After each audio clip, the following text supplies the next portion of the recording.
Hello and welcome back to Movie Husbands. Today we'll be reviewing Come On, Come On.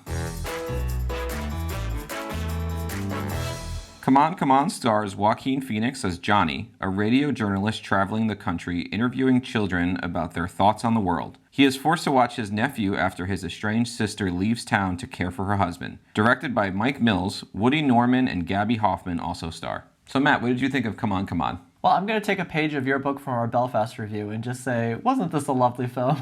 It was lovely. This was definitely another one of those lovely films of the year. A beautiful story about a relationship between a nephew and his uncle. And on that note of Belfast, I think where Belfast kind of reminded me of what it felt like to be a kid, this movie kind of reminded me my emotional growth at the time and also my intellect as a kid. I think how to deal with your feelings and your emotions and how to express them is something that was definitely very prominent in this film, and I thought that that was just handled and executed, I think, in a very beautiful way. I know you alluded to this in the little spiel, but how it's kind of paired with documentary-style interviews, and these interviews are real. They're taken with real people who have real experiences. They're not acting at all. They're not reading from a script.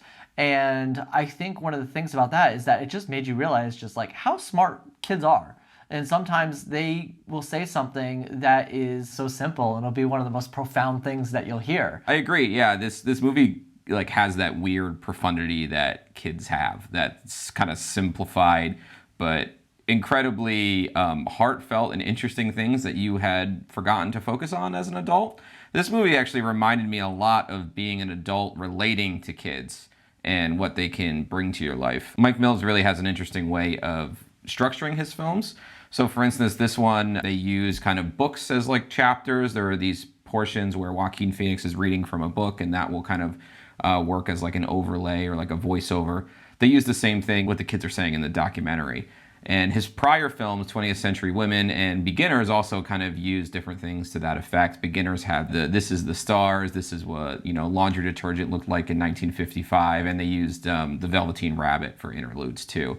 So I think he has a really unique way of kind of piecing things together in a way that's very profound and very heartfelt. Mike Mills is a very important filmmaker to me because he made Beginners, and Beginners is the only movie that makes me cry every time I watch it. And it is so annoying, and I don't watch it very often, but almost no films make me cry twice, so congratulations to Beginners. But anyway, his style has a real effect on me, and I think it's really well on display with Come On, Come On. Yeah, and those emotional beats definitely carry over into this film. The relationship that's built over the course of this movie between Joaquin Phoenix's character and Woody Norman's character as Jesse is just fantastic. This kid is a fantastic actor, and I don't know where they found him. One of my favorite scenes in this movie is the movie sometimes has these scenes because Joaquin Phoenix's character is basically conducting this documentary interviews. So he's carrying around this boom mic with him that he records all these interviews with.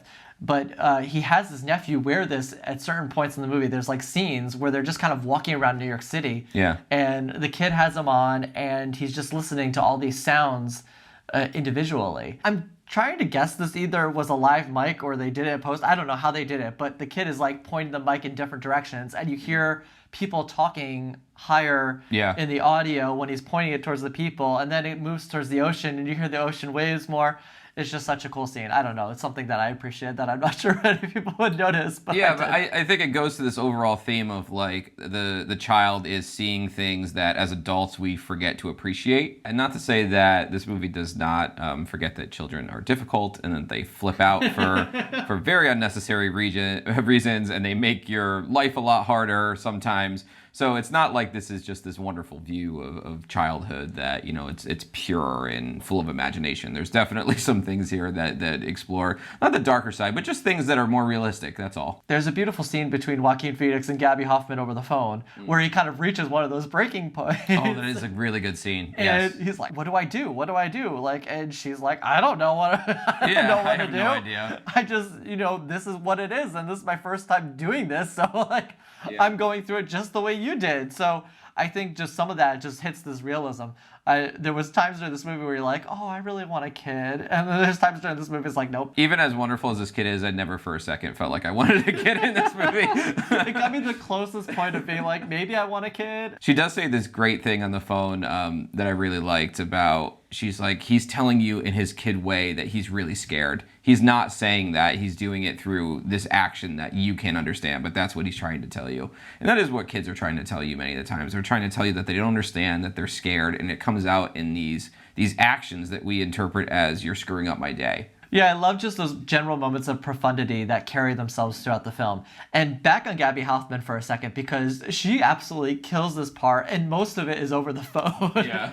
So to be able to handle those emotions and how you're connecting with the other actors, I'm not sure how they filmed it, but it would be really cool. I'd be very interested to know whether they shot them individually or they shot them with maybe the other actor on set of the other person reading their lines. But in a sense, just like how Gaby Hoffmann had to complete this mostly on a set on her own and over the phone was just, she did such a fantastic job with that. I think Mike Mills has this kind of philosophy about people that I really like, that he starts with everybody being broken, but everybody ultimately being redeemable. I think that he's very forgiving towards people. I think he's more forgiving than most filmmakers are. And he really shows that all you need to do is just admit your shortcomings and you can make up with anybody that you're estranged from. He has a really, I think, heartfelt and beautiful view of humanity. I totally agree with that. This is definitely a movie that sees the best in people. That being said, the end of this movie totally landed for me. I was in tears. There's this moment that Joaquin Phoenix and Woody have in this park. And it's kind of the culmination of this kid's feelings. And the way that is expressed between the both of them in terms of their relationship together and their experience together during this time, and also his kind of emotional growth as a kid, I think is just a beautiful scene in a beautiful location. It was beautiful. So you ready to go to grades? Yeah, I give this movie a B+. I think just everything we already talked about, I think says it all for itself. I really enjoyed myself watching this film. Highly recommend it. It's definitely a crowd pleaser. Yeah, it's another mob movie, just like Belfast. I also give this a B+. I thought it was lovely. I think really the only thing is some of the, and this really isn't even a fault of the film, I guess, but some of the praise around this film has been really rapturous, that people feel really touched and they're crying in the theater. I didn't quite get that. I thought it was lovely. I thought it was a very sweet watch, but it never kind of reached that, her or beginner's level that I really was this feeling so compelled by what was on the screen. But really, it's a great watch, and it's a good film. That being said, I do love the way that the movie ends and the credits roll. You do want to kind of sit through the credits on this one because they continue playing interviews with these kids. And they're really great interviews. So it's nice to watch the credits and just hear what these kids have to say. Yeah, and it was really nice to sit through credits and hear some stuff that's really profound instead of another damn cutscene from Marvel, because I'm sick of sitting through their credits. So that's a review of Come On, Come On, which is now in theaters. So go see it, check it out. Let us know what you think in the comments, and we'll see you in the next one.